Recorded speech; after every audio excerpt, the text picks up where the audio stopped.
이슬람이라는 지금 전 세계를 흔들고 있는 이슬람이라는 세력이 있습니다. 어떤 사람들은 이거를 종교로 알고 있는데 이슬람은 종교가 아닙니다. 종교가 아니고 뭐냐?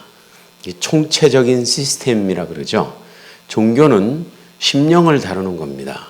그러나 이슬람은 정치, 경제, 사회, 문화, 교육, 철학, 군사, 외교 모든 부분을 다 다룹니다. 그래서 이슬람의 율법을 어기면 정치적으로 처벌할 수가 있고 정치적으로 이슬람의 지도자들을 대적하면 이거는 알라를 대적하는 것이고 그런 명분을 붙여서 처벌할 수 있는 겁니다. 그러니까 이거는 총체적인 시스템이다. 그래서 이슬람을 종교로 알면 안 되고 이거는 어느 동네에 이슬람 모스크가 하나 섰다. 그러면 그거는 무슬림들이 예배드리는 예배당이 하나 섰다. 이런 개념으로 우리가 이해를 하기 쉬운데 이 모스크라는 것이 뭐냐? 모스크는 우리가 첫날에 우스와 하사나라는 교리를 배웠죠. 우스와 하사나가 뭐라 그랬죠? 무함마드가 했던 모든 행동은 우리가 그대로 본받아야 된다. 이게 우스와 하사나인데 무함마드가 모스크에서 전쟁 명령을 내렸습니다. 무함마드가 모스크에서 군사회의를 했습니다. 무함마드가 모스크에다가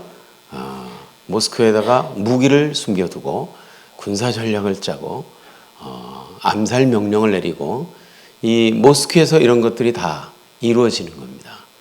그래서 시아파와 순니파 막 싸우고 전쟁할 때 주로 어디를 공격하냐? 모스크를 공격합니다. 그래서 우리나라에도 지금 인천에 알후다 모스크가 섰다. 근데 그거 주차장 한 바닥이 모자라 가지고 공정이 85%가 넘었는데 건축허가를 취소시켰다. 이래 가지고 인권 단체에서 난리가 났어요. 이런 황당한 짓이 어디냐? 처음부터 허락을 하지 말았어야지. 왜 건축허가를 내주고 주차장 한 바닥이 모자르다고 그거를 건축허가를 취소시키냐. 이 인권단체에서 난리를 쳐가지고 다시 허락을 해줬죠. 이 알후다 모스크라는 모스크는 상당히 극단주의적인 사람들이 많이 다니는 모스크입니다. 그 모스크를 취소를 허가하려고 했는데 소위 말하는 인권단체 또는 착한 목사님들 이런 분들이 그런 것들을 빨리 허락을 해줘야 된다. 이렇게 해가지고 결국은 허락이 됐어요. 알후다라는 그룹은 사우디아라비아에도 알후다 방송이 있습니다. 이 사람들은 얼마나 레디컬 익스트리미스트냐 하면 지나가는 사람한테 메리 크리스마스 하고 성탄 인사를 하는 것은 길바닥에서 강간을 하고 있는데 축하드립니다 하고 인사하는 것과 똑같다. 이렇게 얘기하는 사람들이에요. 그러니까 그 정도로 레디컬한 사람들인데 이 사람들이 지금 모스크를 세우고 터를 잡았습니다. 그래서 우리나라도 한 몇 년 전만 하더라도 모스크가 10개 정도밖에 없었는데 이제 오늘 인터넷을 이렇게 뒤져보니까 15개가 생겼어요. 모스크라는 거는 이슬람 예배만을 목적으로 한 별도 건물을 말하는 거예요. 어느 빌딩 상가의 한 층을 임대해가지고 쓴다 이런 거는 기도처라 그러고 모스크는 건물을 따로 그 목적으로 지은 것이 지금 15개가 있습니다. 물론 유럽에 비하면은 많은 건 아니지만 상당히 우려되는 부분들이 많이 있기 때문에 성도들이 깨어 있어야 될 줄로 믿습니다. 이 이슬람이라는 종교를 이해하려고 할 때 무함마드라는 사람이 어떤 사람이냐, 무함마드라는 사람이 어떻게 쓰임받고 있느냐 하는 것을 알아보는 게 참 좋을 것 같습니다. 하나님께서 태초에 천지를 창조하시고 거기다가 아담과 하와를 만들어 놓으시고 우주 만물을 네가 다 관리하고 다스리라 그랬는데 사탄이 거기 개입을 해가지고 선악과를 따먹게 하죠. 선악과를 따먹게 합니다. 그리고 그 선악과를 따먹은 아담이 하와에게도 줘서 같이 먹게 합니다. 그래서 하나님의 진노를 받아서 이제 쫓아냈죠. 근데 이 쫓아내가지고 타락된 인간들이 이제 죄악을 저지르기를 시작합니다. 근데 하나님께서는 인류를 징계할 때부터 창세기 3장 15절에 보면 구원의 계획을 세우셨어요. 여인의 후손과 뱀의 후손과의 전쟁을 얘기했습니다. 여인의 후손은 뱀의 후손의 머리를 상하게 할 것이요, 뱀의 후손은 여인의 후손의 발꿈치를 상하게 할 것이다. 여인의 후손과 뱀의 후손 간의 전쟁입니다. 전쟁인데 하나님께서는 징계하실 때부터 구원 계획을 세우셨습니다. 뱀의 후손의 머리를 상하게 한다. 머리가 상하면 죽습니다. 그거는. 근데 여인의 후손의 발꿈치를 상하게 한다. 발꿈치를 상하게 하면 죽지는 않아요. 발꿈치는 상하. 여인의 후손이 누구냐?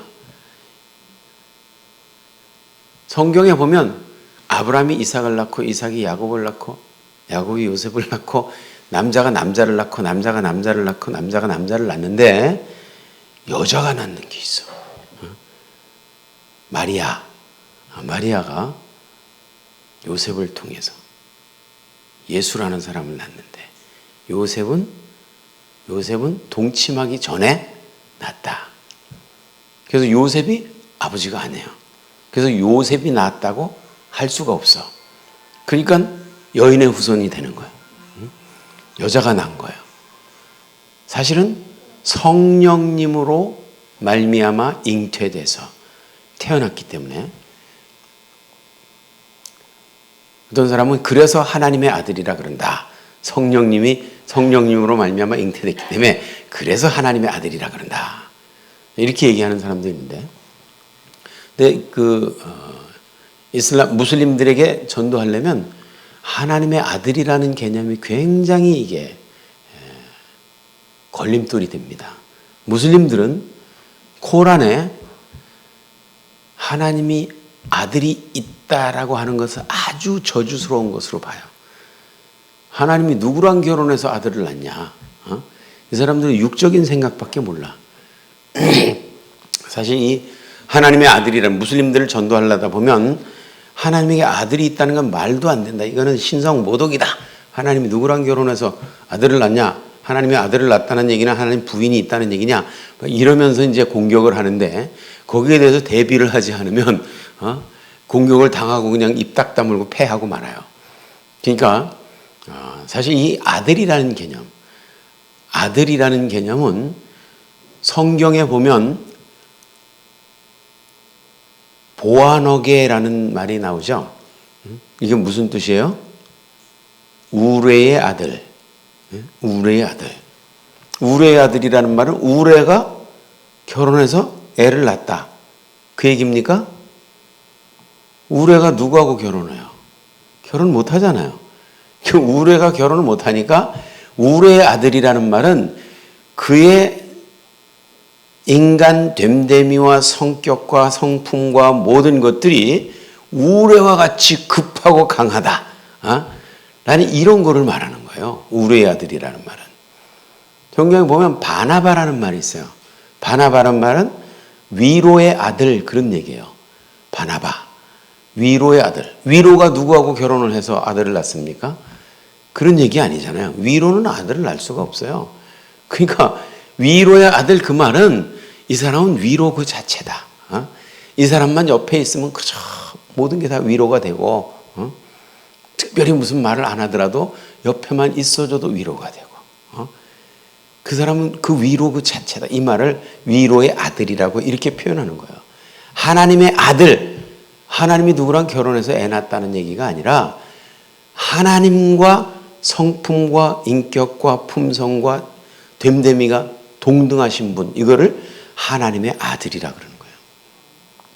그래서 무슬림들에게 하나님의 아들, 이거를 하나님이 누구랑 결혼해서 애 낳았다, 이게 예수다. 그래서 하나님과 하나님 부인과 그 아들 예수를 셋을 다 신이라고 부르는 게 기독교다. 이렇게 그들이 가리키고 있는데 그건 아니다 라는 것을 우리가 찝어줘야 돼요. 하나님의 아들 개념이 그렇게 우습게 코란에 만들어져 있어요. 그래서 하나님의 아들 얘기하는 사람들은 신성 모독하는 없애버려야 될 존재들이다 라고 얘기를 코란에서 하고 있는 거예요. 우리는 하나님께서 태초에 인간이 범죄하자마자 에덴 동산에서 구원 계획을 세우시고 여인의 아들, 인류의 구세주, 뱀의 머리를 상하게 할 자, 이분을 보낼 계획을 세우셨어요. 그랬는데 사탄이 그 메시아가 오는 길, 인류의 구원자가 오는 길을 막아보려고, 그래서 인류를 다 자기하고 같이 지옥으로 끌고 가려고 사탄이 계획을 세웠어요. 그래서 딱 보니까 애굽에서 바로 왕이 이스라엘 백성들을 없애버리려고 남자가 나면 죽여라 하는 게 출애굽기에 나오죠. 그럴 때 남자가 나면 무조건 다 죽이라 그랬는데 모세가 태어났는데 안 죽고 애굽의 궁궐에 들어가서 살아남아가지고 이스라엘 백성들을 애굽에서 해방시키잖아요. 근데 모세가 낳은 걸 죽이려고 했는데 못 죽이고 실패했는데 보니까 이게 인류를 구하기 위해서 오신 메시아가 아니라 이스라엘 백성들을 애굽에서 구하기 위한 선지자였다. 그러니까 사탄이 가슴을 쓸어내리고 다음에는 실수하지 말아야지. 그래서 또 기회를 딱 보고 있다가 이스라엘 백성들이 바벨론 포로로 잡혀갔을 때 그때 하만 장군이라는 사람이 하만 장군을 이렇게 속 꼬드겨가지고 이스라엘 백성 싹 죽여라. 그래가지고 제비 뽑아가지고 부림절 부르라는 날을 제비 뽑아가지고 그래서 정한 날 정한 시에 유대인들을 싹 죽일 계획을 세워가지고 했는데 에스더가 죽으면 죽으리라 하는 각오로 금식하며 기도하고 해서 오히려 하만 장군이 거기서 목매달아 죽지 않습니까? 그래서 그런데 이것도 이스라엘 백성들을 하만 장군의 손에서 구하고 이스라엘 백성들이 원천적으로 지상에서 멸절되는 것을 막는 것이었지 인류를 구원하기 위한 메시아는 아니었었다. 그래서 사탄이 상당히 가슴을 쓸어내리고 다음에는 실수하지 말고 메시아가 태어나면 꼭 죽여야 되겠다. 이런 생각을 하고 있었는데 근데 소문이 들리는 거예요. 헤롯 임금 때 동방에서 박사들이 와가지고 왕으로 나신 이가 어디 있느냐. 야 이거야말로 메시아가 태어나는 징조다. 이래가지고 헤롯 임금을 꼬드겨가지고 베들레헴에서 태어난 자는 2살 미만 싹 죽여버려라. 그래서 메시아가 태어나는 것을 원천 봉쇄하려고 했는데 근데 성령의 지시하심을 받아서 애굽으로 피난을 가고 애꿎은 베들레헴에서 태어난 2살 미만의 어린아이들이 싹 죽고 하나님께서 메시아를 애굽으로 피신시키셨어요. 그래가지고 헤롯이 죽자 다시 가버나움으로 와서 갈릴리 지역에서 복음을 전하시고 기적을 행하시고 죽은 자를 살리시고 병자를 고치시고 풍랑을 잔잔케 하시고 하는 거 보니까 이거야말로 메시아다. 이걸 죽이면 이제 목적은 달성되는 거다. 인류 구원의 길은 원천 봉쇄되는 거다. 이렇게 생각을 하고 사탄이 예수를 죽일 계획을 세웠어요. 세웠는데 사람들을 막 동원하고 막 해가지고 죽여라 해서 결국은 예수가 죄 없는 그분이 가장 흉악한 죄인 가운데에서 십자가에서 달려 죽습니다. 목숨이 끊어지는 그 순간 사탄이 손바닥을 치면서 쾌재를 불렀겠죠.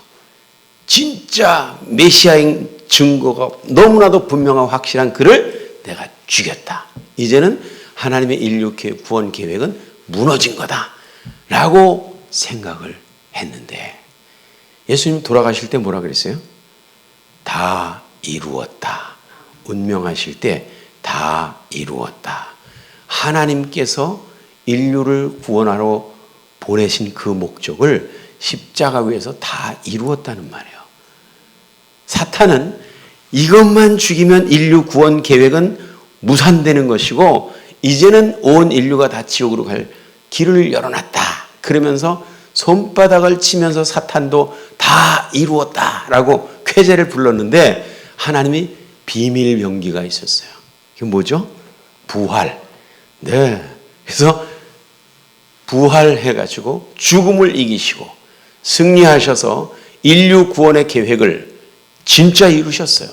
저를 믿는 자마다 멸망치 않고 영생을 얻게 하겠다는 하나님의 약속이 예수 그리스도의 부활을 통해서 확인됐습니다. 아멘. 십자가를 통해서 완성되고 부활을 통해서 확인됐습니다. 아멘. 그런데 사탄이 쉽게 포기할 존재가 아니에요. 사탄은 쉽게 포기를 안 했어. 메시아가 인류 구원을 위한 모든 인류의 속죄도 완성시키고 인류의 구원도 완성시키고 온 인류에게 부활을 통해서 그것을 확증해 주시고 이제는 그를 믿으면 구원 얻는다는 일이 완전히 시스템적으로 다 되어 있어가지고 누구든지 어떤 죄인도 예수만 믿으면 죄사함 받고 하나님의 자녀가 돼서 천국에서 영생을 얻고 영광 중에 주님과 함께 기쁨 가운데 영생을 얻는다는 것을 사탄도 알았어요. 그렇지만 포기하지 않았어. 어떻게 했냐? 이 바로 임금에게 들어갔던 그 영, 하만 장군에게 들어갔던 그 영, 헤롯 임금에게 들어갔던 그 영, 그 영이 무함마드라는 청년에게 들어갔어요. 들어가서 너 인류 구원을 막아야 될 거 아니냐. 죄인들을 다 구원해 주시겠다 그러는데 이 타락한 천사인 이 사탄이 자기보다 못한 인간이라는 존재들이 자기는 지옥에서 불숲속에서 영원히 고통당해야 되는데 자기보다 훨씬 능력도 지혜도 부족한 인간이라는 것들이 죄사함 받고 하나님의 나라에서 영광 중에 영생을 얻는다는 것이 너무나 배 아프고 속상해서 이거를 한번 방해해 보려고 하는데 무함마드라는 이 인물을 사용해야 되겠다. 그래서 성경을 왜곡시키고 예수님의 십자가는 거짓말이다. 예수님의 십자가는 거짓말이다. 유대인들이 만들어 놓은 거짓말이다. 라고 해가지고 인류를 지옥으로 끌고 가는 거예요. 예수는 인류를 구원하시러 오신 분이 아니다. 십자가에 죽지도 않았다.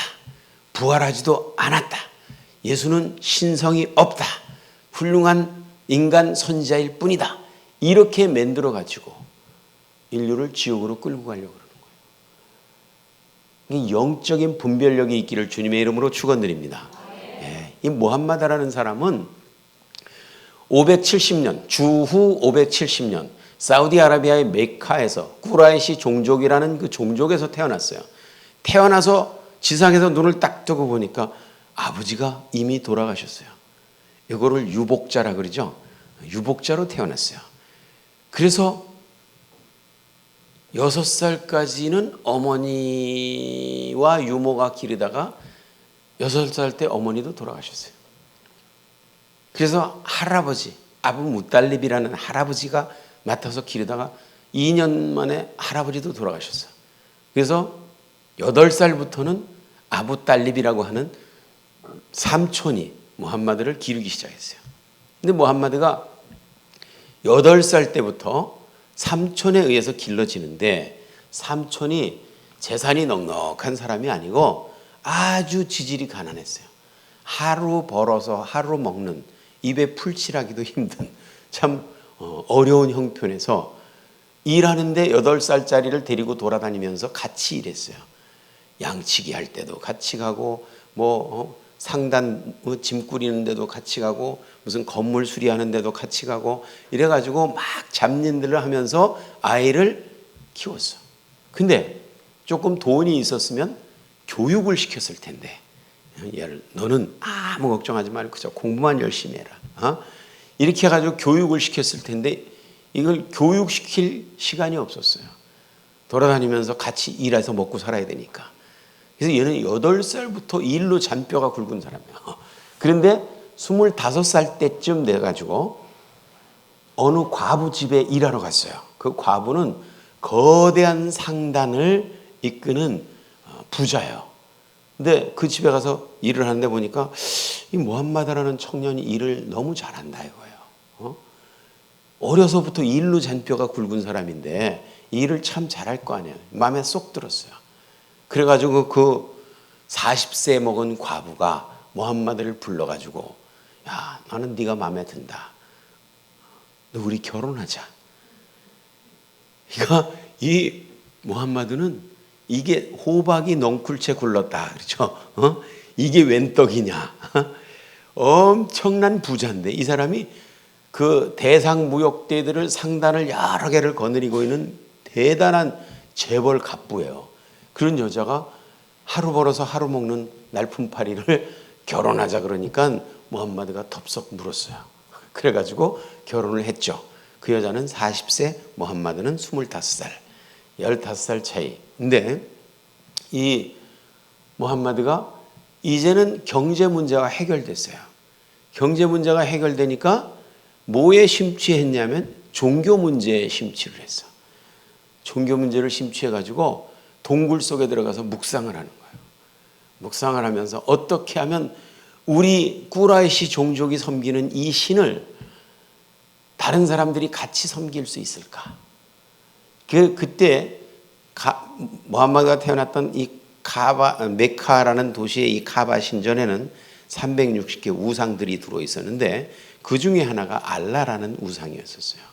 이 알라라는 우상, 어떻게 하면 이 알라를 더 많은 사람들이 함께 섬길 수 있을까? 근데 이 카바 신전은 아라비아 반도의 여러 족속들이 360개 퍼져서 사는 족속들이 있는데 이 족속들이 자기네들의 우상을 그 카바 신전에다 모셔놓고 1년에 하루씩 제삿날을 정해가지고 100km, 200km, 300km, 400km 떨어진 데서 사막을 가로질러 가지고 와가지고 제사 드리고 돌아가는 그런 만신전 같은 거, 만신전. 그랬는데 그 중에 알라라는 신이 거기에서 최고 강한 신이었다. 근데 신들의 계급은 누가 정해줄까? 신들의 계급, 강한 신이냐 약한 신이냐 이거 누가 정해줄까요? 그거는 그 신을 섬기는 종족이 강하면 강한 신, 그 종족이 약하면 약한 신. 그래서 종족들 간에 전쟁이 일어나가지고 한 종족이 다른 종족을 이겨버리면 이 종족이 섬기는 신은 이 종족이 섬기는 신의 밑으로 들어가는 거예요. 성경에 그런 거 있죠. 법궤를 다곤신전 앞에다가 무릎 꿇려놨어요. 그러니까 다곤신의 무릎을 꺾어버렸죠. 이게 그래서 종족들 간에 전쟁이 일어나면 그 종족의 신을 뺏어다가 자기 종족의 신 앞에 무릎을 꿇리는, 그래서 신의 계급이 달라지는 거예요. 근데 꾸라이시 종족은 아라비아 반도의 최강의 종족이었었어요. 최강의 종족이니까 그 최강의 종족이 섬기는 알라라는 신은 자연히 최강의 신이 되는 거죠. 근데 거기에 준 그러니까 제일 강한 거는 꾸라이시 종족이고 두 번째로 강한 종족들이 섬기는 신들이 이런 종들이 섬기는 신들이 이제 라트, 우짜, 마나트라고 하는 이런 신들을 섬기는 그래서 그 신들을 알라의 딸들이라 이렇게 불렀어요. 알라의 딸들이라. 그래서 무함마드가 이런 분위기와 배경 속에서 자랐는데 어느 날은 동굴 속에 들어가서 깊이 기도를 하는데 계시를 받았다. 계시를 받았다. 그 계시가 뭐냐 하면 천사인지 뭔지 모르는데 어떤 분이 와가지고 기도하고 있는 무함마드를 확 찍어 눌러가지고 목을 꽉 조르는 거예요. 죽으라고 목을 조르는 거야. 깜짝 놀라가지고 도대체 왜 이러시는 겁니까? 막 난리를 치는데 읽어라 라고 하면서 꽉 목을 누르는 거예요. 읽어라. 아랍어로 이끄라. 그래, 이끄라. 한국말에서 배워간 것 같죠? 이끄라. 그러면서 꽉 목을 눌렀어요. 그러니까 나는 글을 모르는데 뭘 읽으란 말입니까? 그러니까 막 죽기 직전까지 목을 누르다가 탁 열어주면서 그러니까 숨을 내쉬면서 아이고 죽을 뻔했네 그랬는데 다시 꽉 누르면서 이끌아 그러는 거예요.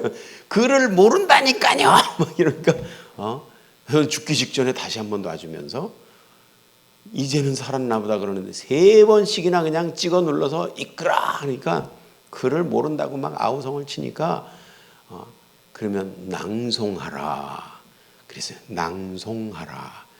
이게 고란 그런 말이에요. 고란 이게 코란이에요. 코란 고란 낭송하라. 그러면서 한 방울의 응혈로 인간을 창조하신 알라를 찬양할지니라.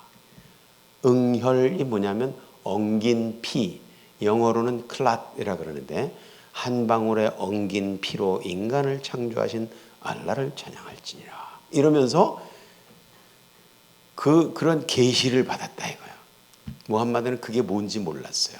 모르고 너무 무서워가지고 절벽에서 뛰어내려가서 자살하려고 그랬어. 너무 무서워가지고. 근데 천사가 자살을 말렸대.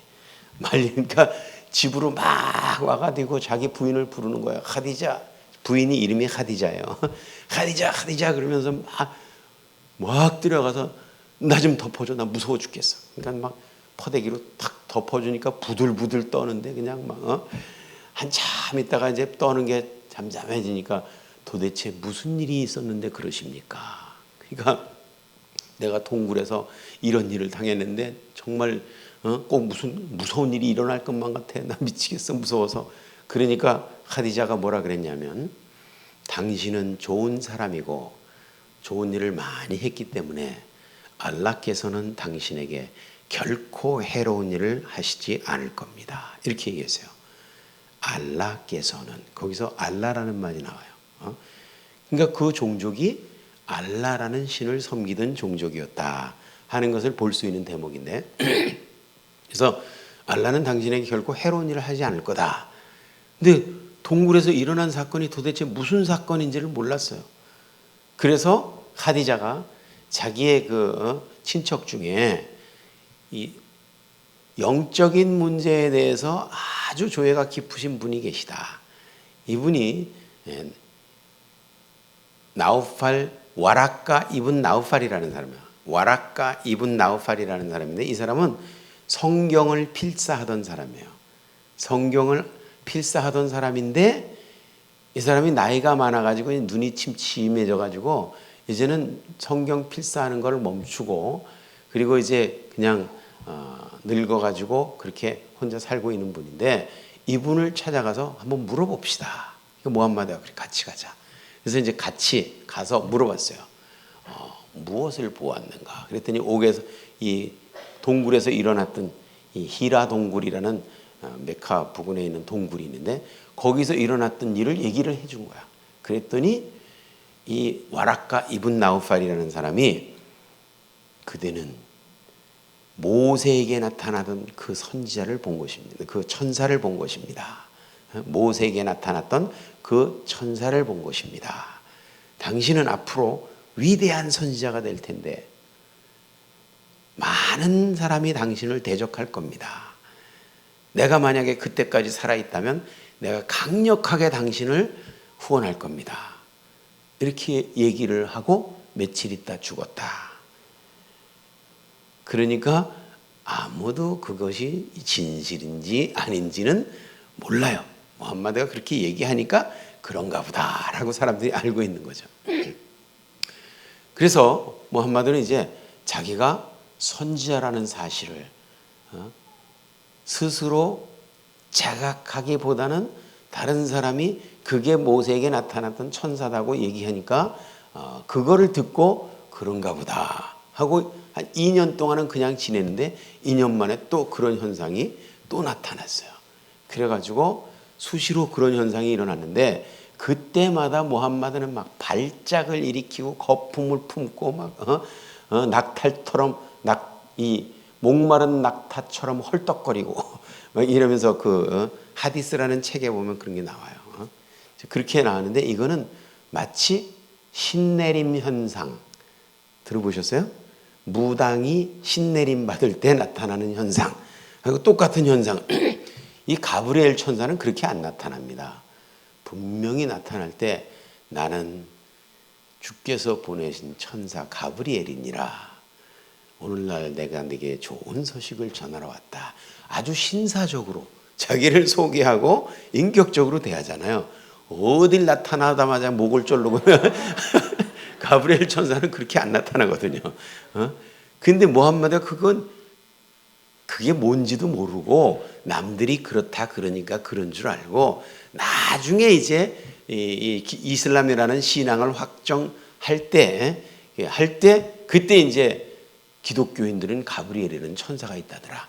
그러니까 그것도 가브리엘이었다라고 이제 사람들이 주장을 하는 거죠. 주장을 그렇게 하는 거지. 이 신내림 현상 비슷한 현상을 무함마드가 체험을 하는 거예요. 그래서 이제 알라 외에는 다른 신이 없으며 내가 알라의 메신저다라고 하는 메시지를 만들어 갖고 사람들에게 막 전하고 돌아다니는 거야. 그러니까 꾸라이시 종족이 왜 아라비아의 최강 종족이 됐냐면 이 카바 신전이라는 신전에 360개 우상이 있었다 그랬죠. 360개 우상이 있는데 이 우상을 섬기는 사람들이 100km, 200km, 300km, 400km 떨어진 데서 바리바리 짐 싸들고 온 그 부족들이 다 와가지고 여기서 제사 드리고 돌아가는데 여러분들 300km, 400km, 4마길을 걸어서 오면 이 사람들이 제사만 드리고 바로 돌아갈 수가 없습니다. 너무 피곤하고 힘들어가지고 여기서 며칠 동안 쉬어야 돼요. 며칠 쉬는 동안에 동네에서 음식도 사 먹어야 되죠. 밥도 사 먹어야 되죠. 병 걸리면 또 치료도 받아야 되죠. 그러니까 여기는 그냥 가만히 있어도 돈 싸들고 들어오는 그래서 이 카바 신전만 잘 관리하면 그냥 모든 주변의 종족들이 돈 싸들고 여기 와서 돈 쓰고 가는 거예요. 그러니까 경제적으로 부강하니까 군사력으로도 부강하고 최강의 민족이니까 이 종족이 섬기는 알라라는 신은 아라비아 반도의 최고의 신이 될 수밖에 없는 거예요. 그래서 무함마드가 이제 자기 신에 대해서 알라라는 신을 이 아라비아 반도 일대에 다 믿게 해야 되겠다라고 하면서 돌아다니면서 이제 낙타떼를 끌고 돌아다니면서 그 지방에 어느 지방에 가면 그 지방의 최고 지도자들, 최고 부자들, 가장 영향력 있는 사람들 이런 사람들을 만나가지고 이제 대화를 하게 되는 겁니다. 근데 우리들은 이제 그 장사를 하게 되면 제품을 갖다가 딱 보여주고 이 제품은 이러이러한 장점이 있습니다. 이 제품의 가격은 얼마고 이 제품으로 인하여 어떤 유익이 있을 겁니다. 막 이러면서 이 제품을 원하신다면 얼마까지는 깎아드릴 수 있습니다. 이러면서 이제 이거를 협상을 하죠. 가격 협상을 하는데 이 중동 사람들은 그렇게 안 해요. 이거를 팔러 왔지만 이거 얘기는 안 해요. 이거 얘기를 안 하고 일단 이 사람을 친구로 만드는 게 우선이다. 이거 팔아먹는 것보다 이 사람을 친구로 만드는 게 우선이다. 친구가 되면 비싸도 산다. 그런 얘기예요. 일단 친구가 되면 비싸도 사요. 그러니까 친구가 되기 위해서는 대화를 터야 되는데 공통 관심사가 뭐냐. 이거를 찾아가지고 거기부터 이제 대화를 해놔가지고 대화를 하는데 무함마드가 즐겨 꺼내는 공통 관심사는 신에 대한 얘기, 종교에 대한 얘기, 신앙 얘기, 알라에 대해서. 우리가 섬기는 알라라는 이 신은 아라비아 반도의 360 우상 중에서 가장 위대하고 강한 신이고, 그러면 사람들이 그런 신이 다 있습니까? 그러면 그러면 그 신은 어떻게 섬깁니까? 그럼 우리는요 카바 신전이라는 신전이 있는데 거기를 7바퀴 돌고 그리고 막 양 잡는 절기도 있고 이러면 대단한 신입니다. 그러면서 이제 그렇게 공통 관심사를 얘기하면서 무함마드는 그 알라의 신 얘기를 할 때마다 신이 나가지고 신나가지고 막 얘기를 하는데, 그러면서 가면서 이거는 제가 가져온 상품인데 혹시 마음에 드시면 내가 돌아오는 길에 들릴 테니까 한번 가격 적당히 해줄 테니까 한번 생각해 보십시오. 그리고 놓고 가는 거예요. 근데 그렇게 해서 알라라는 신을 같이 섬기려고 그랬는데 아무리 알라라는 신에 대해서 자랑을 해도 눈만 껌뻑껌뻑거리고 안 놀래는 사람들이 있어요. 360 우상 중에서 가장 위대하고 강한 우상이라니까요. 그래서요. 아무도 안 놀래는 거예요. 그래서 그러면 당신네들이 섬기는 신은 어떤 신입니까? 그러니까 이 사람들이요. 우리가 섬기는 신은 하늘과 땅을 창조하시고 우주를 통치하시며 이건 아라비아 반도의 360개 우상 중에 최고의 신하고는 게임도 안 되는 엄청난 얘기를 하거든요. 그 신은 어떻게 섬기는 겁니까? 우리는 경전이 있습니다. 성경을 딱 내놓는 거예요. 이야, 이런 엄청난 신이 있구나. 이래가지고 무함마드가 그 경전에는 뭐가 써 있습니까? 그러니까 이 사람들이 천지 창조 얘기도 해주고 노아의 홍수 얘기도 해주고 아브라함 얘기, 요셉 얘기, 다윗 얘기, 모세 얘기 막 해주니까 이 사람이 눈만 껌뻑거리면서 듣고 있어요. 무함마드가 이야, 엄청난 신이다 이거는. 그러면서 동굴에 가서 고민을 하는 거야. 이야, 저런 엄청난 신이 있는데 알라라는 신을 더 많은 사람들에게 퍼뜨리려고 그랬는데 여호와라는 저 엄청난 신이 있는데 저걸 어떻게 하면 좋으냐. 이래가지고 동굴 속에서 고민하다가 기가 막힌 아이디어가 떠올랐어요. 그게 뭐냐. 그들의 알라와 우리의 알라와 그들의 신 여호와가 같은 신이라고 하면 되는 거 아니냐. 그래서 여호와 하나님이 천지 창조를 하시고 노아의 홍수를 내리고 아브라함을 보냈고 모세를 보냈고 예수를 보냈고, 이거를 알라가 천지를 창조하고 노아의 홍수를 내리고 아브라함을 보냈고 모세를 보냈고 예수를 보냈다고 얘기하면 되는 거 아니냐. 이래가지고 기가 막힌 아이디어를 생각해낸 거야. 그래서 자기가 돌아다니면서 이제 성경을 아는 기독교인이나 유대교인들을 만나면 당신들의 경전에 뭐가 써 있는지 좀 알려주시오. 그러면 이 사람들이 막 얘기를 해주는 거예요. 얘기를 해주면 이 사람이 글 배운 일이 없으니까 이거를 기록해 가면서 들었으면 헷갈리질 않을 텐데 이게 글 배운 일이 없으니까 그거를 잘 듣고 외우는 거예요. 외우는 거야. 그래서 아브라함 얘기, 요셉 얘기, 모세 얘기, 다윗 얘기 이런 것들을 다 여러 번 계속 들으면서 외우는 거야. 근데 이 사람의 암기력이라는 게 굉장히 한계가 있습니다. 특별히 글 모르는 사람, 공부 안 한 사람, 이런 사람들은 이름이 비슷하면 그놈이 그놈인 줄 알아. 시대 감각이 없어요. 역사적인 개념이 없어요. 공부를 안 했기 때문에. 무함마드가 이걸 헷갈리는 거예요. 그래서 이제 성경에서 주워들은 얘기들을 갖다가 내가 계시받았노라 라고 얘기하면서 기독교인 유대교인들을 끌어들이려고 계시받았노라 하면서 아브라함 얘기하고 모세 얘기하고 그러면 아브라함 모세 얘기를 하네? 저거 우리 하나님이 보내신 선지 아니야? 이러면서 이 사람들이 솔깃해서 모여들었어요. 처음에는 자기를 따르는 사람이 별로 없다가 성경 말씀 얘기를 하니까 기독교인도 모여들죠, 유대교인도 모여들죠, 막 모여드는 거야. 기분이 얼마나 좋았을까? 요거는 개척교회 해본 사람은 알아요. 얼마나 기분이 너무 좋아가지고 계속해서 성경 말씀을 갖다가 막 계시받았다는 이름으로 막 하는 거예요. 근데 이게 공부해 본 일이 없으니까 주워 들은 얘기를 얘기하다 보니까 실수가 많은 거예요. 실수가. 왜냐하면 공부를 한 사람들은 자기가 이미 알고 있는 틀이 있잖아요. 역사적으로 무슨 얘기를 할 때 그때는 이런 일이 있었지. 거기다가 살을 조금 붙이면 헷갈릴 일이 없어요. 근데 역사적인 개념이 없지, 지리적인 개념이 없이 그냥 얘기를 막 듣다 보니까 비슷하면 그놈이 그놈인 줄 안다니까요. 그래서 무함마드가 계시받았다라는 이름으로 코란 19장 28절에 보면 아론의 누이 마리암이 예수를 낳았다. 이렇게 얘기했어요. 예수님의 모친이 마리아잖아요. 구약에 모세와 아론의 누이 미리암이라는 사람이 있어요. 근데 이게 비슷하니까, 이름이 비슷하니까 둘 다 마리암으로 생각하고 아론의 누이 마리암이 예수를 낳았다. 이렇게 얘기를 했어요.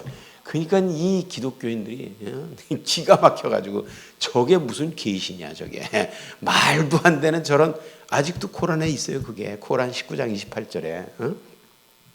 그리고 구약 성경에 보면은 창세기 11장에 노아의 홍수가 나오고 애굽 왕 바로가 이스라엘 백성들을 괴롭히기 위해서 국고성 비돔과 람셋을 세우는 사건이 출애굽기 1장 11절에 나오고 이렇게 나오는데, 그런 것들을 듣고서 무함마드가 계시받았다 그러면서 무슨 얘기를 하냐면 애굽 왕 바로가 이스라엘 백성들을 괴롭히기 위해서 모세와 아론이 섬기는 신이 산다고 하는 하늘 꼭대기까지 닿는 탑을 쌓으라고 명령을 했다. 근데 그 명령을 누구한테 내렸냐 하면 하만 장군한테 명령을 내려요. 그게 코란 28장 38절이에요. 그러니까 이거 창세기 11장, 출애굽기 1장, 에스더서에서 나오는 거를 하나씩 뽑아가지고 이렇게 버무려 놓고 한 접시 내놓으면서 이게 동시대 사건이다. 이렇게 내놓으니까 기독교인, 유대교인 있다. 저는 미친놈 아니야 저거. 저게 무슨 계시야. 이래가지고 무함마드를 강력하게 배척하는 거예요. 근데 무함마드는 기독교, 유대교인들을 배척해버리면 자기를 따르는 사람이 없잖아요. 그러니까 자기를 따르는 사람이 없으니까 이거 그래도 품어야 되겠다. 그래서 종교는 강제로 하지 말지니라 하는 그런 계시가 내려갔다 그러면서 막 품어요.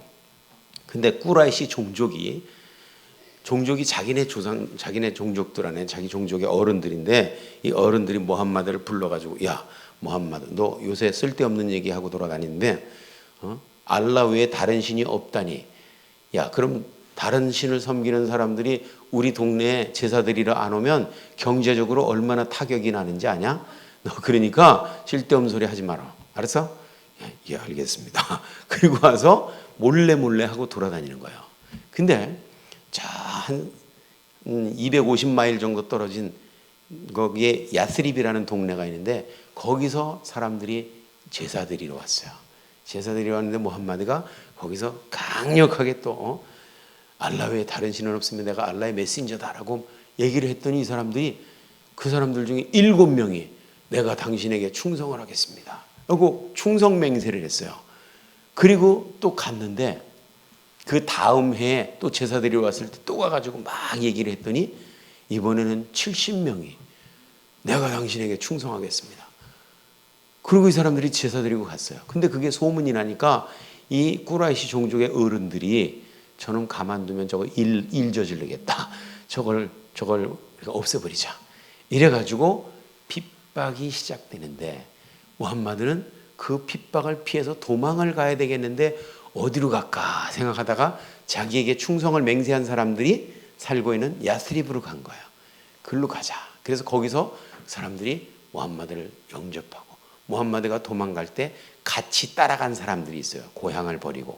근데 이슬람에서 이 메카 지역에서 이 야스립을 나중에 이제 메디나라고 이름을 바꿉니다. 메디나는 선지자의 도시 그런 뜻인데, 이제 메카 지역에서 핍박을 피해서 메디나로 도망간 것이 622년이에요. 622년. 이것이 이슬람이라는 종교가 생긴 해입니다. 622년에 무함마드가 메카 지역에서 메디나로 이주, 이사, 이민 한 것이 히지라 한 것이 이게 이슬람의 태동이에요. 이슬람은 언제 생겼냐? 622년에 생겼습니다. 무엇을 계기로 생겼냐? 무함마드와 그의 일당들이 메카에서 메디나로 이사 가면서 생긴 겁니다. 이제 이 정도는 알아야죠. 그죠? 그래서 622년에 이슬람이라는 종교가 생겼어요. 가서 이 메디나에서 메카에서 메디나로 따라간 사람들을 이게 이주한 것을 히지라라 그런다 그랬죠. 히지라, 이주. 그래서 그게 이슬람 달력의 원년이 됐어요. 지금 히지라 몇 년이냐 이렇게 해가지고 이슬람 달력의 원년이 됐는데, 이 이주를 히지라라 그러는데, 여기 무함마드와 같이 이주한 사람들, 이거를 무히지라 운, 그래서 무하지룬 이렇게 해서 무하지룬, 이 말은 무함마드와 같이 고향을 버리고 신앙 따라서 메디나로 이사한 사람들, 이거를 무하지룬이라 그러는데, 이 무하지룬, 이 사람들은 아주 이슬람의 영웅들이에요. 고향을 버리고 신앙 따라갔다. 이게 무하지룬인데, 근데 이 메디나 지역에서 무함마드를 영접해서 그들의 정착을 도와준 사람들, 이런 사람들을 안서리라 그래요. 안서리. 이 안서리하고 무하지룬하고는 이슬람의 영웅들이에요. 이슬람이 생길 수 있도록 초기에 정착을 도운 사람들. 그래서 이 메디나로 이사를 했는데, 622년에 이사를 했는데, 622년에 이사를 할 때 무함마드가 아주 철저한 율법을 정해가지고 자기를 따르는 사람들에게 철저하게 메디나 헌장이라는 것을 만들어서 무함마드에게는 철저히 복종한다. 무함마드가 가서 죽으라면 죽는다. 무함마드가 가서 싸우라면 싸운다. 막 이래가지고 이 아주 철저한 그 율법을 정해가지고 아주 군인처럼 착착착착 이렇게 돌아가게 만들었어요. 그러니까 이 메디나에 살던 사람들이 두 족속으로 나눠서 지들끼리 막 싸우던 사람들이에요. 카즈라즈라는 이 족속하고 아우스라는 족속이 있는데, 이 족속과는 옛날부터 왜 싸우는지도 모르고 계속 싸웠어요. 계속 싸우니까 후손들이 이제 너무 피곤해져 가지고 누군가 강력한 지도자가 나타나서 우리들 좀 화해시켰으면 좋겠다, 이런 생각을 가지고 있었고, 무함마드는 누군가 자기를 따라주는 사람들이 있었으면 좋겠다 하던 사람들인데, 무함마드를 따르는 사람들이 착착 질서 있게 행동하는 걸 보고 이 아우스 족속과 카지라즈 족속들이 와가지고 우리도 다스려 주시옵소서, 이래가지고 2년 만에, 1년 6개월 만에 거기를 평정했어요. 그래서 도시를 야스립이라는 동네 이름을 메디나라고 바꾸고, 선지자의 도시라고 바꾸고, 그리고 거기서부터 이제 모든 정책이 바뀌기 시작하는 겁니다.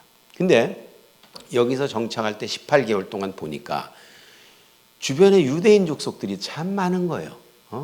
그 유대인 족속들을 이제 자기 편으로 끌어들이려고 메카에서 했던 그 방법을 또 쓰는 거야. 그러면서 내가 계시받은 내용은 성경에 있는, 너희들이 가지고 있는 성경책에 있는 내용과 똑같은 내용이다.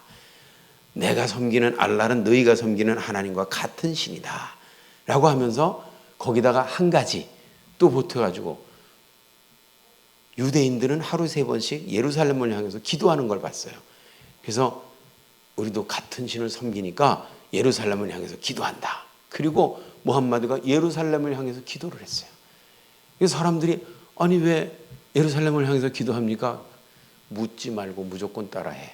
그래가지고 무조건 그냥 예루살렘을 향해서 기도하는데 18개월 동안 하면서 같은 신이다, 같은 경전이다 막 이렇게 해도 같은 성전을 향해서 기도한다 해도 유대인들이 계시받았다고 하는 내용 보니까 성경 말씀과는 완전히 다른 내용을 얘기하니까 저건 하나님의 선지자가 아니다 라고 배척을 하는 거예요. 배척을 하니까 끌어안으려고 하는데 계속 배척을 하니까 온 지 18개월 만에 메디나의 총통치자가 되니까 이제 힘이 생겼다 이거죠. 경제적인 힘도 생기고 군사적인 힘도 생기고 종교 지도자로서의 영적인 힘도 생기고 이제 완전히 그냥 아무도 무서울 게 없는 엄청난 힘을 가진 통치자가 됐어요. 그러니까 이제 유대인들 저것들 내가 안 끌어안아도 충분한 힘이 생겼다 라고 생각을 하니까 이제 유대인들을 배척하는 계시가 내려왔다 이거예요. 그러면서 저들이 가지고 있는 경전과 내가 가지고 있는 경전이 차이가 나는 이유는 그때는 코란이라는 책이 없었어요. 계시받았다고 얘기하는 얘기만 있었지. 내가 받은 계시와 저들이 가진 경전이 차이가 나는 이유는 저들이 원본을 다 잊어버리고 변질 타락시켜가지고 그래서 차이가 나는 거다. 내가 가지고 있는 건 하늘에서 가지고 온 원본을 그냥 계시받은 거다 라고 얘기하면서 기독교 유대교의 경전은 변질됐다 라고 얘기하면서 기독교 유대교인들이 유대교인들이 예루살렘을 향해서 기도하는 것을 기도 방향을 바꿔버렸어요. 자기는 나를 따르는 자는 기도 방향을 메카로 바꿔라. 그러니까 아니 18개월 동안이나 예루살렘을 향해서 기도하더니 갑자기 또 왜 메카로 기도 방향을 바꿉니까? 그러니까 무함마드가 입장이 곤란하면 뭐가 내려온다 그러죠? 계시가 내려온다 그러죠? 코란 2장에 보면 계시가 내려온다 그랬어요. 왜 기도 방향을 바꾸냐? 사람들이 막 물으니까 기도 방향을 바꿔야 되는 3가지 이유를 얘기했어요. 첫째는 알라는 전능하시니까 바꿔도 된다. 알라는 전능하시니까 바꿀 수 있다. 두 번째는 알라는 동해도 계시고 서해도 계시니까 어느 쪽으로 경배하든지 상관없다. 그래서 예루살렘을 향해서 기도하든지 메카를 향해서 기도하든지 상관없다. 그러니까 사람들이 아니 그러면 메카를 향해서 기도할 필요도 없는 거 아닙니까?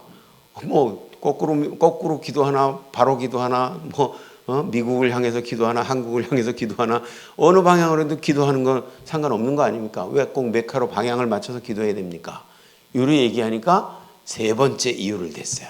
계시가 내려온다. 그러면서 그렇게 해야 되는 이유는 너희들이 진짜 알라와 무함마드를 따르는 무슬림인지 아니면 무슬림인 척하는 위선자인지 확인하기 위해서 바꾸는 거다. 그러니까 아이고 그러면 바꿔야죠. 그래가지고 전부 이제 메카 쪽을 향해서 바꾸기 시작해서 기도 방향을. 그때가 624년이에요.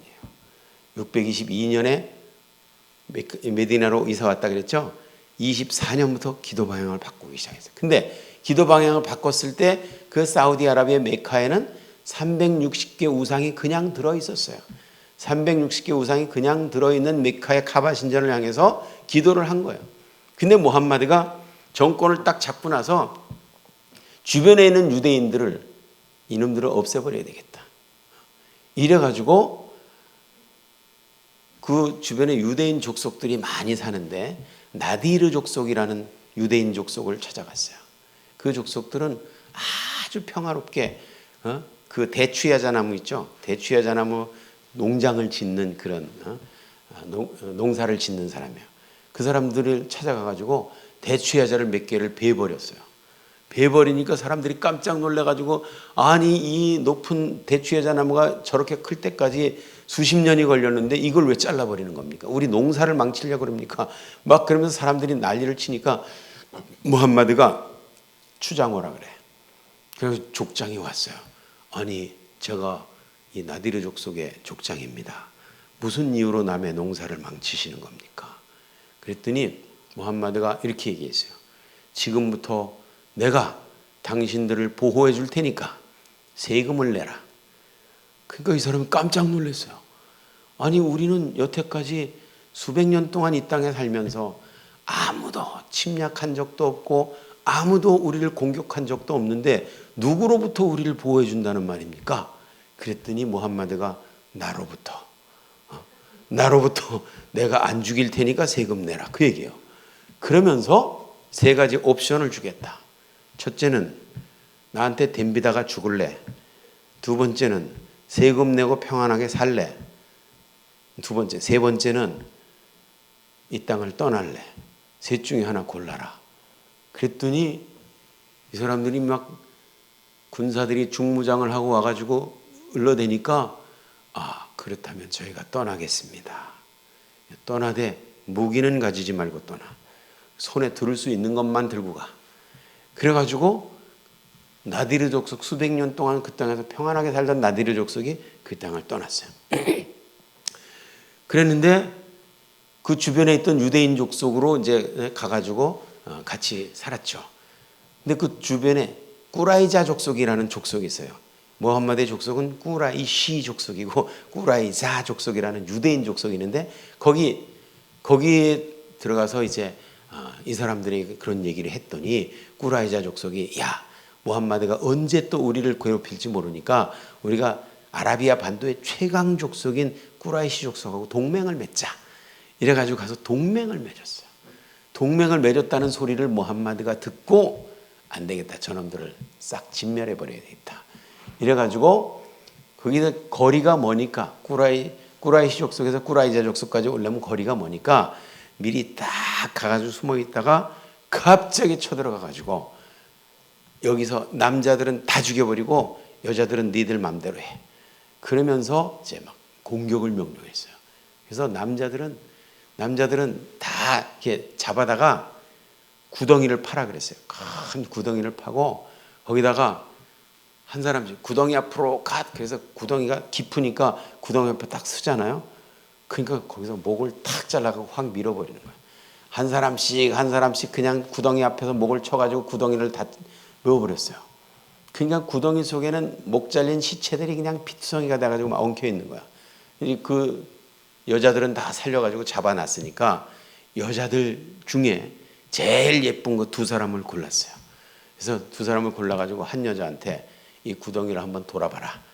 그러니까 이 여자가 구덩이를 돌다가 구덩이를 보니까 거기에는 뭐 자기 동네 아저씨들, 자기 뭐 남편, 아버지, 형제 뭐 거기 다 죽어 있거든요. 그러니까 이 여자가 털썩 주저앉아가지고 머리를 쥐어뜯으면서 그냥 흙을 머리에다가 막 뒤집어 쓰면서 통곡을 했어요. 그랬더니 무함마드가 저 사탄의 계집을 당장 치워라. 그리고 두 번째 여자, 너도 한번 돌아봐. 이 여자는 돌다가 울면 죽는다는 걸 알고 있으니까 안 울고 그냥 돌았어요. 그랬더니 무함마드가 자기 겉옷을 벗어서 이 여자에게 덮어 씌워주고 이 여자는 내 거니까 건드리지 말고 너희들은 알아서 제비 뽑아서 나눠 가져라. 이래가지고 제비 뽑아서 나눠 가졌어요. 이 여자가 무함마드가 이제 이 여자를 불렀어요. 너는 노예이기 때문에 내가 죽일 수도 있고 살릴 수도 있고 팔아먹을 수도 있고 내 맘대로다. 그렇지만 내가 네게 특혜를 주겠다. 네가 만약에 유대교를 버리고 이슬람을 받아들인다면 내가 너를 노예 신분에서 자유인의 신분으로 신분을 바꿔주고 너를 내 정식 아내로 삼겠다. 하겠느냐? 그러니까 이 여자가 자기 남편을 죽이고 자기 아버지를 죽이고 자기 형제들을 죽인 이 장본인이 자기를 달라 그러는데 나는 못하겠다 그랬어요. 못하겠다. 그러니까 죽이기에는 너무 아까운 미모를 가지고 있었는지 그렇다면 너는 항상 내 침상 옆에 있다가 부르면 언제든지 올라와라. 해서 성노예로 삼았어요. 이 여자의 이름을 레이하나라고 레이하나라는 이름은 무함마드의 집에서 평생 성노예로 살았다. 이게 역사의 기록입니다. 우리나라의 무슬림 중에 최영길 박사라고 있는데 이 코란을 번역한 사람이 최영길 박사예요. 명지대학교 아랍 지역학과 교수인데 이 사람이 무함마드야말로 인류를 빛낸 100명의 위인들 가운데 가장 위대한 사람이다라는 그런 책을 썼어요. 그런 책을 썼는데 거기에 무함마드의 아내들 명단을 쭉 적어놨는데 레이하나 얘기를 썼어요.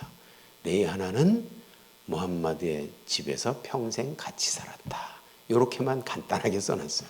근데 레이하나는 역사적인 사실입니다. 이거. 근데 그러고 나서 이제 또 하이바라라는 족속에 갔어요. 하이바라는 족속은 돈이 많다고 소문이 나가지고 거기도 유대인 족속인데 무함마드가 사람들을 데리고 가가지고 거기에 족장이었던 키나나라고 하는 유대인이 있어요. 그 사람이 돈을 엄청 많이 숨겨놨다는 소리를 듣고 키나나를 잡아와라. 그러니까 키나나를 잡아왔더니 너 돈을 어디다 숨겼는지 고백해라. 말할 수 없다. 그냥 두들겨 패라. 어디다 숨겼는지 얘기할 때까지 두들겨 패라. 그러니까 막 죽도록 패는 거야. 그러니까 이 사람이 맞다가 이러다가 죽으면 돈이 무슨 소용이 있냐. 차라리 얘기하고 사는 게 낫지. 이래가지고 돈 숨겨놓은 곳을 말했어요. 그랬더니 가서 확인해봐라. 그러니까 예 찾았습니다. 그러니까 그러면 죽여라. 그래가지고 죽이고 어떤 병사가 와가지고 선지자요, 제가 이 여자를 아내로 택해도 좋겠습니까? 그러니까 마음대로 취하라 그랬지 않냐? 그래서 야 감사합니다. 그러고 갔는데 그러니까 옆에서 장군 하나가 있다가 보니까 선지자요, 드릴 말씀이 있습니다. 뭐냐? 방금 왔던 그 사람이 데리고 왔던 그 여자는 이 족장의 아내였습니다. 이 유대인 족장의 아내를 취할 수 있는 자격이 있는 분은 선지자요, 당신밖에 없는 줄로 믿습니다. 그랬더니 그러냐? 그럼 데리고 오라 그래라. 그래가지고 데리고 오라고 해서 이 여자는 내 거니까 놔두고 딴 거 가자. 그러니까 이 여자가 이제 사피아라는 여자인데 이 사피아라는 여자를 무함마드가 또 똑같은 제안을 했어요. 너는 포로니까 내 마음대로 할 수 있다. 죽이든 살리든. 만약에 네가 유대교를 버리고 이슬람을 받아들인다면 너를 자유인으로 만들어주고 내 정식 와이프를 삼겠다. 하겠느냐? 그랬더니 이 여자가 하겠다 그랬어요. 하겠다. 그래가지고 이 여자가 무함마드의 정식 아내로 자기 남편을 그렇게 비참하게 고문하다가 죽이고 재산을 뺏은 이 남자의 품에 들어가서 정식 아내로 살았어요. 그래서 무함마드의 아내 명단이 10여 명이 있는데 그중에 사피아라는 이름의 여자는 유대교였었는데 이슬람으로 개종한 전쟁 포로였었는데 무함마드의 아내가 됐던 사람입니다. 이래서 무함마드는 이렇게 많은 전쟁 포로들 중에 제일 이쁜 사람들을 골라가지고 아내로 삼고 이러다 보니까 아내가 10명이 넘었어요. 다른 사람들은 4명만 얻으라 그래 놓고. 그러니까 무함마드가 사람들이 수군수군 되는 걸 알고 우리는 왜 4명만 취하라 그러고 자기는 10명도 더 취해. 이건 뭐 불공평한 거 아니야? 그러니까 또 곤란하면 뭐가 내려와요? 계시가 내려와요. 코란 33장 50절이 내려온 거예요. 무함마드는 숫자에 관계없이 신분에 관계없이 마음대로 아내를 얻어도 된다. 다른 무슬림은 안 된다. 이렇게 코란 33장 50절이 내려오는 거예요.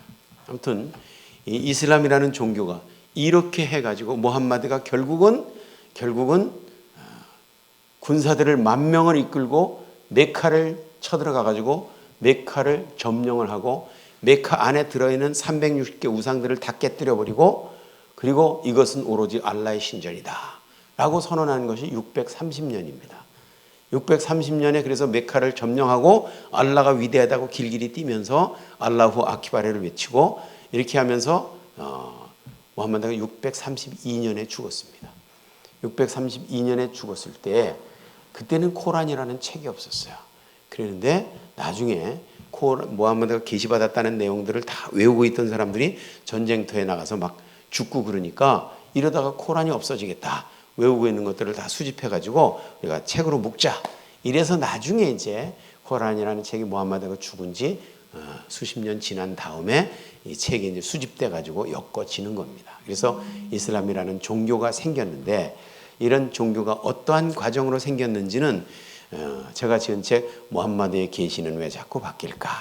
이 책을 읽어보면 아주 자세히 나와 있으니까 이런 것들을 한번 읽어보고 이슬람이라는 종교가 얼마나 허구적인 종교고 얼마나 잔인하고 사악하고 칼로 점령해가면서 세력을 펼쳐나갔었는지 이런 것들을 좀 알고 있으면 우리가 대비하는 데 도움이 될 줄로 믿습니다. 오늘 점심 강의는 여기까지 하고 점심 맛있게 드시고 저녁 때 클라이막스 진짜 중요한 강의가 저녁 때 있겠습니다. 여러분들 기대해 주시기 바랍니다. 기도하겠습니다.